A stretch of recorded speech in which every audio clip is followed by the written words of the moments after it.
Bismillah. Qala al-muallif rahimahullahu ta'ala, thumma qala, kemudian berkata ba'dul ulama'i, oleh sebagian ulama, wa ghayatu tashabbusihim, dan puncak kerancuan mereka kaum Mu'tazilah, fi dzalika, dalam demikian itu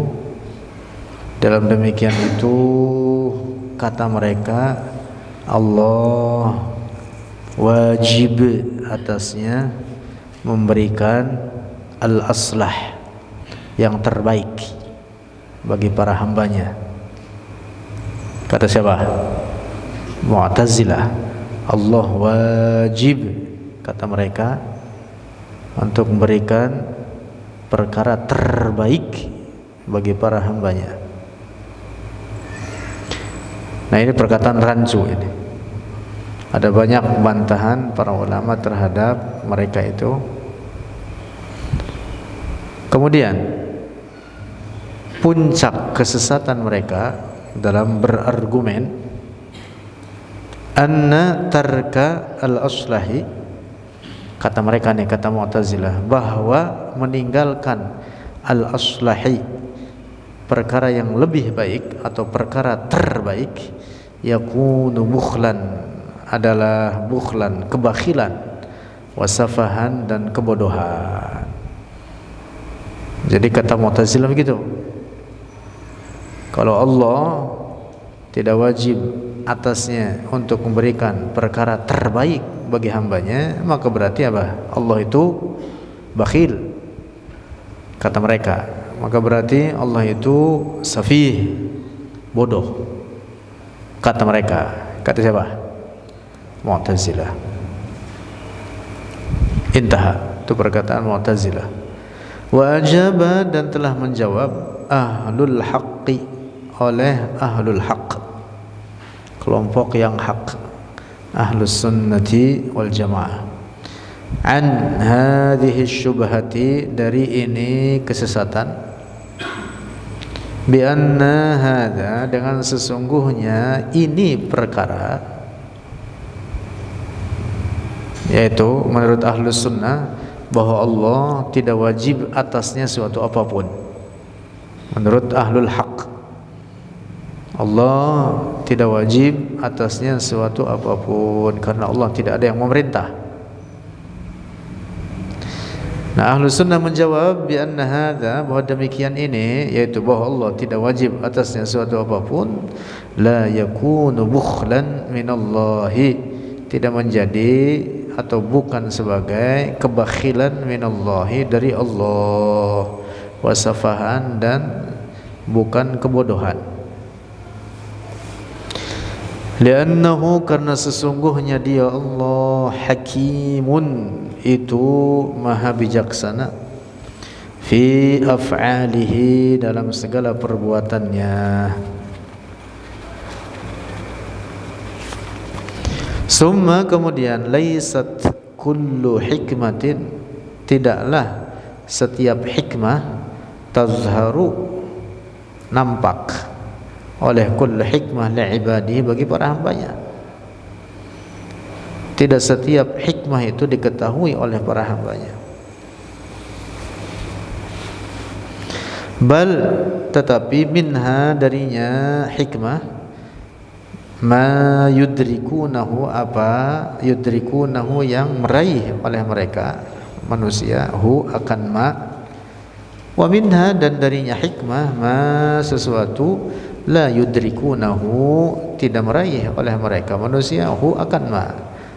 Jadi ada hikmah dari fi'il Allah yang diketahui hikmahnya oleh manusia, dan juga ada yang tidak diketahui.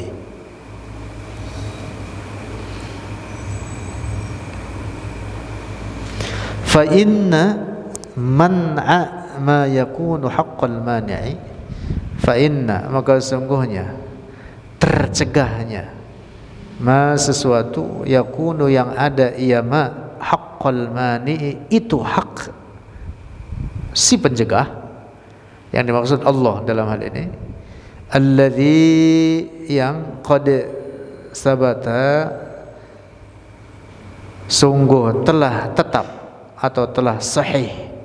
Sabata artinya sahah, yang sungguh telah sahih bil adillatil qati'ati, dengan dalil-dalil yang pasti. Karumuhu oleh kemuliaannya Allah, wa hikmatuhu, dan hikmahnya Allah, kebijaksanaannya Allah, wa lutfuhu, dan keagungannya Allah, wa ilmuhu, dan ilmunya Allah, bil awaqibi, dengan segala perkara-perkara. Yakunu adalah itu man'a ma yakun haqqal mani, mahdhu adlin, itu murni keadilan, wa hikmatin, dan kebijaksanaan, lahu, baginya Allah. Intaha.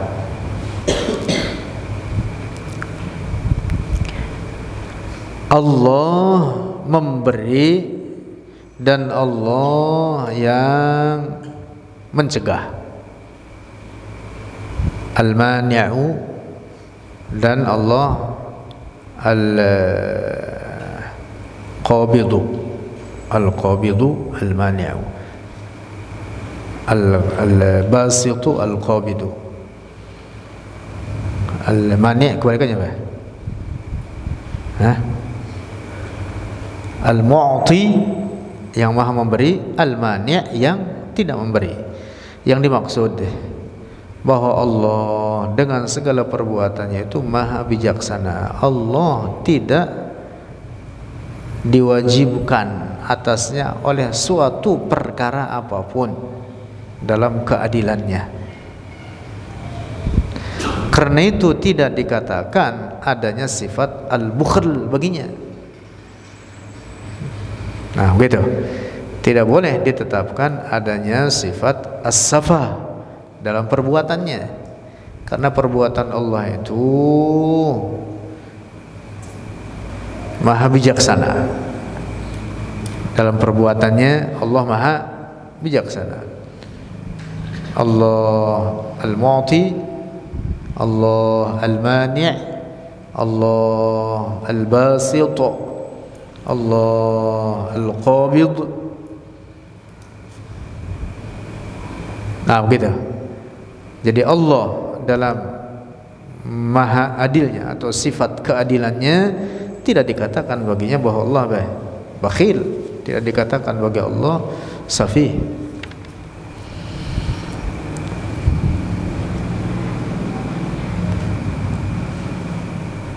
Bahwa hikmah dari perbuatan atau fi'il Allah itu ada yang diketahui oleh manusia. Si fulan saleh, hikmahnya apa? Si fulan durhaka, hikmahnya apa? Ada di antara hikmah-hikmah dari asar atau pengaruh fi'il Allah tersebut yang diketahui oleh manusia, tapi juga tidak sedikit yang tidak diketahui oleh manusia.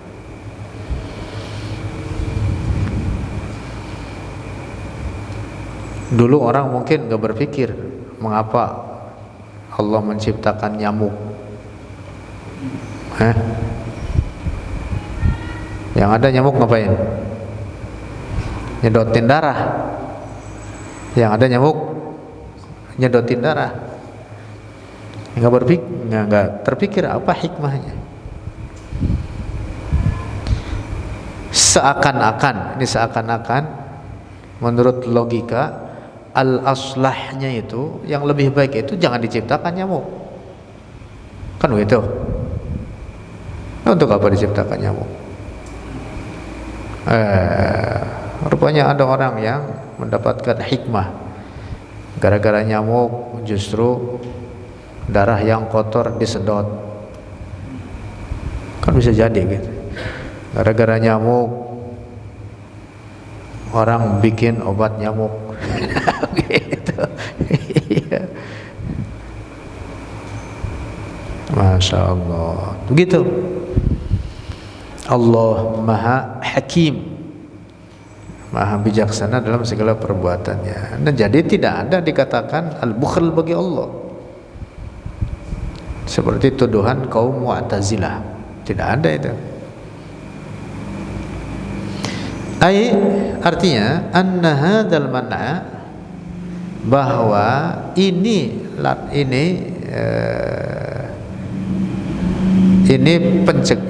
pencegahan, atau ini apa namanya, mencegah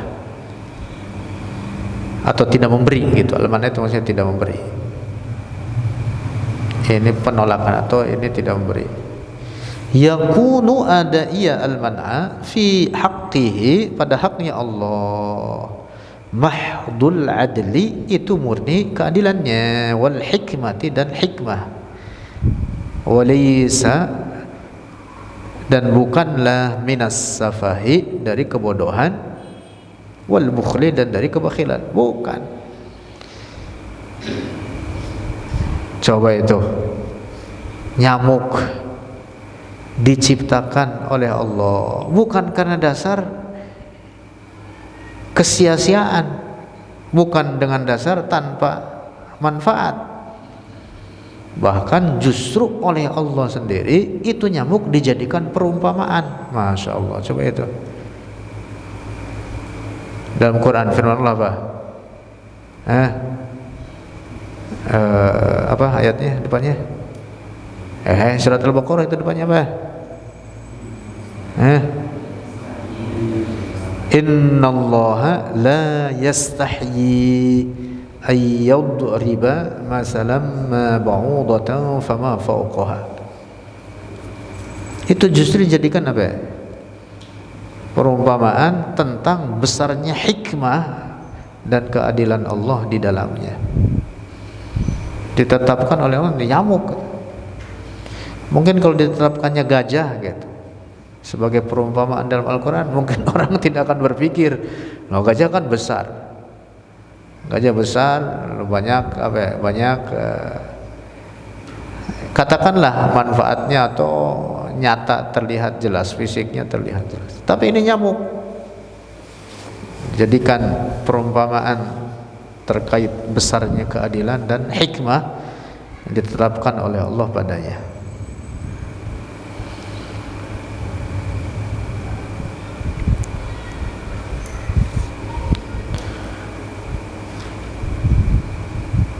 Terus summa, kemudian, laita syi'ri ma ma'na wujubi syai'i 'ala Allah ta'ala.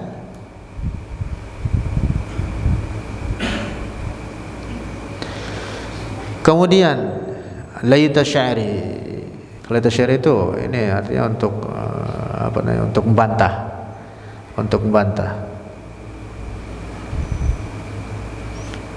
Kurang lebih apa ya kalau bahasa kita mah, ya kurang lebih pahamilah gitu. Apa makna wajibnya sesuatu atas Allah? Apa makna wajib sesuatu atas Allah? Idz laisa ma'nahu, karena bukanlah maknanya istihqaqu tarikihi adz-dzama. Istihqaqu, berhaknya, tarikihi, orang yang meninggalkannya, akan al-wajib atau wujubus syai' adz-dzama, akan celaan. Wa huwa, dan dia istihqaq adz-dzam zahirun, itu nyata. Maksudnya begini, sesuatu yang ditetapkan wajib atas kita, misalkan pada manusia, atas kita pada manusia itu, sesuatu yang dikatakan wajib atas kita, lalu kemudian kita meninggalkannya, maka pantaslah kita diapain? Dicela. Karena itu kewajiban. Orang meninggalkan kewajiban dicela kagak? Dicela. Misalkan Gofur punya murid di kelasnya, di kelas di Nurul Hasanah itu kan banyak murid di sana. Wah, dia masa bodoh, belajar mau kagak tinggalin aja. Padahal kewajiban dia untuk apa? Ngajar. Kepala sekolah ngambek kagak? Ngambek gak? Marah nggak? Dimarahin kepala sekolah nggak dia? Dimarahin. Jangan kata masuk kepala sekolah, semua orang marahin dia. Mana si guru? Katanya. Iya, murid ditinggalin. Kewajiban guru itu, masa ini murid ditinggalin acak-acakan. Orang yang punya kewajiban itu, kalau dia ninggalin apa? Berhak dia untuk dicela. Kalau dikatakan Allah punya kewajiban, kalau Allah dikatakan punya kewajiban, maka berarti Allah berhak untuk dicela. Nauzubillah. Dan tentu itu mustahil atas Allah. Gitu. Kalau ditetapkan adanya kewajiban, maka berarti ketika ditinggalkan maka berhak dicela. Wala luzuma sudurihi anhu, dan tidak lazim datangnya atau timbulnya itu azzam anhu dari Allah, bihaisu, dengan sekira la yatamakkanu, tidak mampu, minat tarki, dari meninggalkan, binaan ala istilzamihi, karena dibangun di atas kelazimannya akan Allah, muhalan, terhadap perkara yang mustahil, min safahin, dari kebodohan, aw jahlin, min safahin, dari kebodohan, aw jahlin, atau dari kebodohan, aw abasin, atau dari kesia-siaan, aw bukhlin, atau dari kebakilan, aw nahwi dzalika, atau dari semacam itu. Ya, kalau dikatakan itu kebodohan, misalkan tadi contohnya diciptakan nyamuk oleh Allah, diciptakan nyamuk oleh Allah, lalu tidak diketahui apa hikmahnya. Tidak diketahui apa hikmahnya. Berarti itu apa? Namanya abas. Abas itu kesia-siaan. Nah, kalau ditetapkan Allah punya kewajiban, maka berarti wajibnya atas dia untuk tidak menciptakan nyamuk. Nah, sekarang buktinya nyamuk diciptakan, maka berarti kalau begitu Allah berhak untuk dicaci, karena menciptakan sesuatu yang apa? Yang abas, yang sia-sia.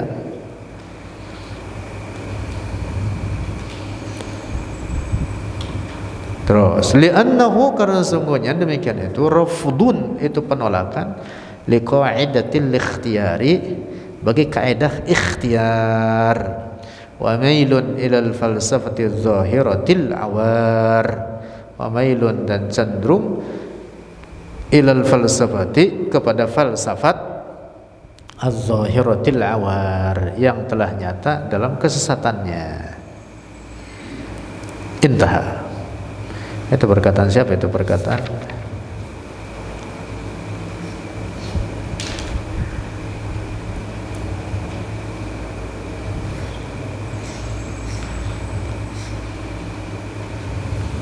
dikutip oleh Syekh Abdullah rahimahullah, Syekh Abdullah Al-Harari rahimahullah.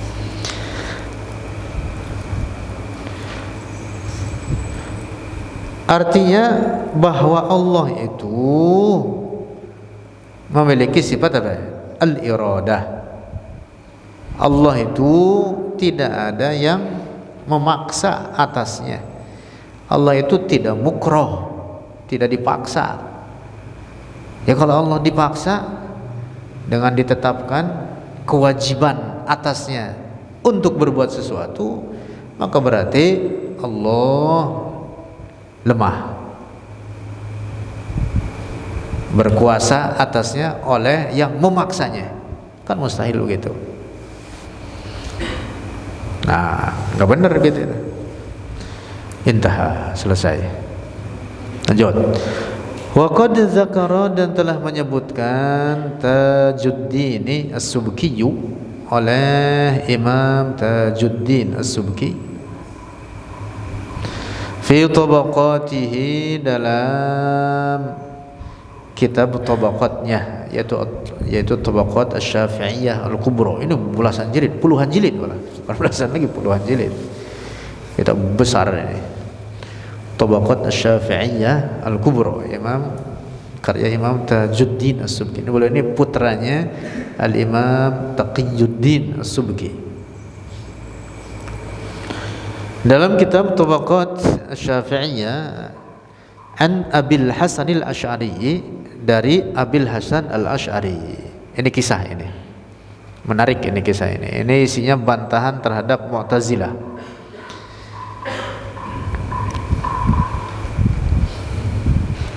Bantahan terhadap faham sesat Mu'tazilah yang mengatakan bahwa kata mereka Allah memiliki kewajiban,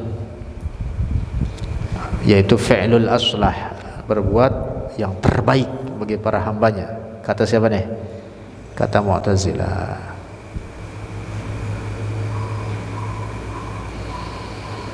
Saya ingetin dulu nih, Mu'tazilah itu punya rukun iman. Rukun iman ala Mu'tazilah, tapi bukan rukun iman sesuai pendapat atau pemahaman ahlul haq, ahlus sunnah wal jamaah, tidak. Nah, Mu'tazilah itu diantara rukun imannya yang pertama tauhid. Tetapi model tauhid Mu'tazilah itu berbeda dengan model tauhid ahlus sunnah. Jadi yang dimaksud tauhid menurut Mu'tazilah itu adalah apa? Menafikan sifat-sifat Allah.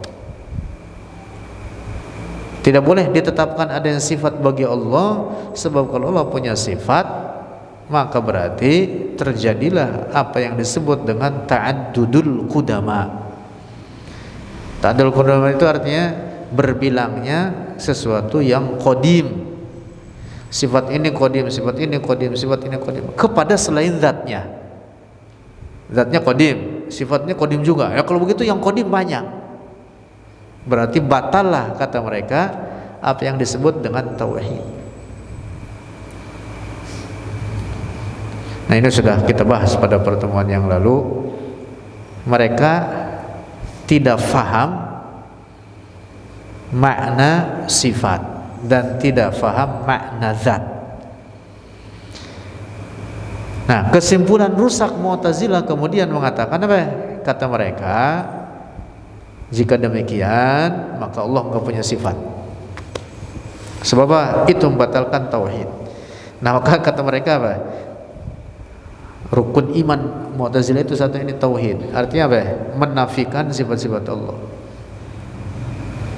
Jadi kata mereka Allah enggak punya sifat-sifat. Allah mendengar, iya mendengar, tapi bukan dengan sifatnya. Jadi mendengar itu bukan dengan sifatnya, bukan sebagai sifat Allah. Jadi nggak ada ditetapkan baginya sifat sama' atau sifat basar atau sifat-sifat lainnya. Allah nggak punya sifat. Nah, di antara yang 5 ini salah satunya adalah kata mereka apa? Al-adl. Jadi Allah wajib bersifat adil. Nah, tapi konsepnya berbeda dengan konsep adil dalam makna dalam pemahaman ahlus sunnah. Kata Mu'tazilah Allah wajib adil itu artinya Allah punya kewajiban. Misalkan memasukkan orang mukmin ke dalam surga, wajib masukkan orang kafir ke neraka, disebutnya wajib oleh mereka. Termasuk fi'lul aslah, itu perkara wajib atas Allah. Fi'lul aslah itu berbuat sesuatu yang terbaik bagi hamba. Kata siapa nih? Mu'tazilah. Jadi yang terbaik misalkan kalau dalam skala ranking itu harus 10. Kalau 1 sampai 10 misalnya 1 sampai 10 harus 10. Kalau enggak 10 9. Pokoknya kagak boleh yang paling jelek itu enggak boleh. Itu kata mereka gitu. Allah wajib berikan yang terbaik. Nah, lalu ada kisah nih. Ini bantahan terhadap pendapat sesat Mu'tazilah tersebut. Diceritakan oleh Imam Tajuddin, atau dikutip kisah ini oleh Imam Tajuddin As-Subki. An Abil Hasan al-Asy'ari, yaitu dari Abil Hasan al-Asy'ari, Imam Ahli Sunnah wal Jamaah, annahu, bahwa beliau Abil Hasan al-Asy'ari nazara mendebat Aba Aliyin, akan Aba Ali al-Jubba'i, wa huwa, dan dia Abu Ali al-Jubba'i, khalu Abil Hasan al-Asy'ari, adalah itu paman Abil Hasan al-Asy'ari dari pihak ibu, paman dari pihak ibu. Khol itu paman dari pihak ibu. Kalau paman dari pihak ayah namanya ammun bahasa Arabnya. Kalau Betawi mah gampang aja, encang encing, udah gitu aja. Itu mau pihak ayah, mau pihak ibu, encang. Yang dari adik-adik ibu atau bapak kita encing, kalau ke atasnya encang, udah gitu. Mau pihak ibu, pihak bapak sama aja, encang, encing. Bahasa Arab lain, bahasa Arab khol dan am.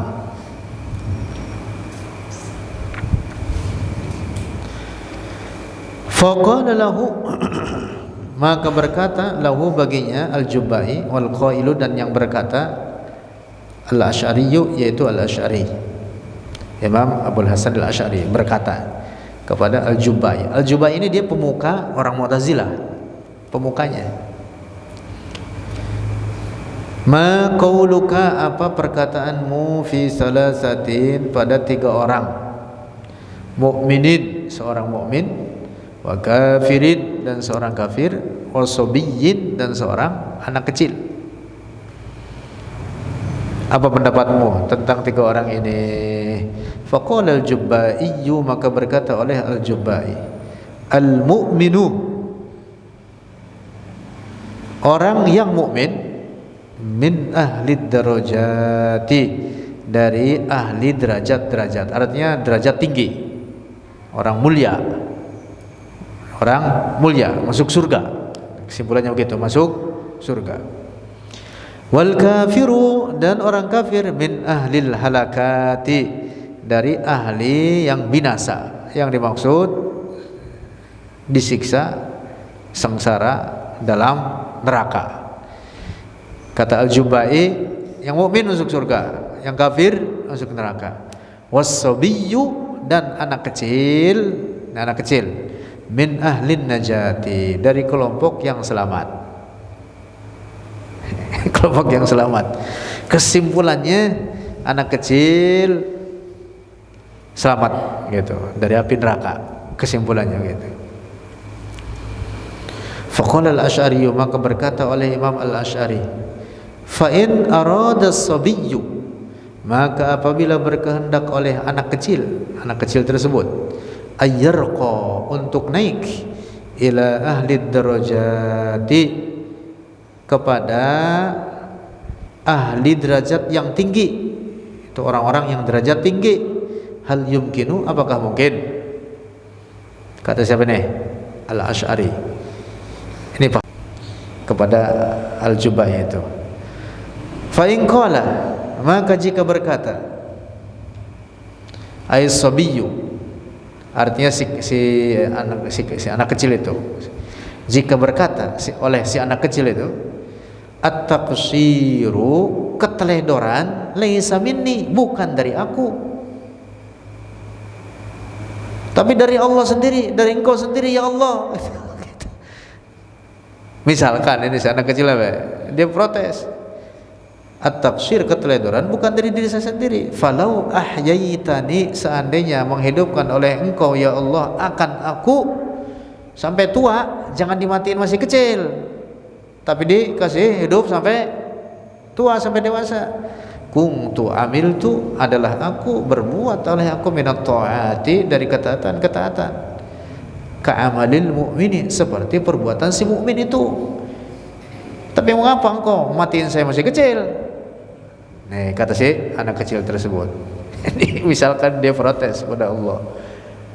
Qala al-Jubba'i, berkata oleh al-Jubba'i, yaqulu lahu, berkata baginya itu anak kecil oleh Allah, maka Allah akan berkata, kata Al-Jubai, kuntu a'lamu, adalah aku telah mengetahui, annaka, sesungguhnya engkau, lau baqita, apabila tetap engkau sampai tua, maksudnya hidup, la asaita, akan berbuat maksiat, benar-benar berbuat maksiat oleh engkau, wala uqibta, dan benar-benar akan disiksa akan engkau, fara'aitu, maka aku menjaga, kata Allah nih kepada anak kecil itu, maka menjaga oleh aku maslahataka, akan kemaslahatan dirimu, sehingga aku mematikan engkau masih kecil ini, supaya engkau kalau nanti hidup sampai dewasa tidak berbuat maksiat.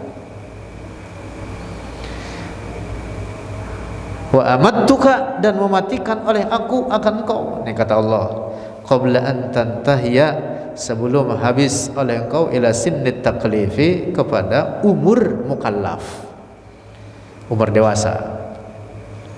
Faqala lahu al-Asy'ari, maka berkata lahu baginya Al-Jubai, Al-Asy'ari, oleh Al-Asy'ari radhiyallahu anhu, falau qala al-kafiru. Nah, sekarang si kafir protes. Si kafir protes nih. Sekarang kafir berkata apa? Ya Rabbu, ya Allah, alimta, telah mengetahui oleh engkau, halahu, akan keadaan itu anak kecil tadi yang protes, kama alimta hali, sebagaimana telah mengetahui oleh engkau akan keadaanku, fahalla ra'aita maslahati, maka tidakkah engkau menjaga maslahati, akan maslahatku, mislahu, seperti itu anak kecil. Bagi saya lebih baik seperti anak kecil, kata si kafir ini. Mengapa engkau hidupkan saya sampai tua, aturan kau matikan saya masih kecil? kata siapa nih? Si kafir itu. Dia protes juga akhirnya. Fangqata al-Jubai, maka mati kutu. Kota terputus, terdiam Al-Jubai oleh Al-Jubai, diam Al-Jubai. Lah kan kata Mu'tazilah gitu, Allah punya kewajiban untuk apa? Fi'lul aslah, berbuat sesuatu yang lebih baik. Nah, itu orang kafir itu seharusnya dimatinya ketika masih kecil, jangan matiin ketika udah dewasa dalam keadaan kufurnya. Makanya dia protes kepada Allah. Nah, makanya Al-Jubai mati kutu, dia kagak bisa jawab. Paham gak ini? Nah, jadi ini bantahan terhadap Mu'tazilah dalam pendapat sesat mereka yang mengatakan bahwa Allah, kata mereka, punya kewajiban untuk berbuat fi'lul aslah, dan itu tidak benar. Tidak benar.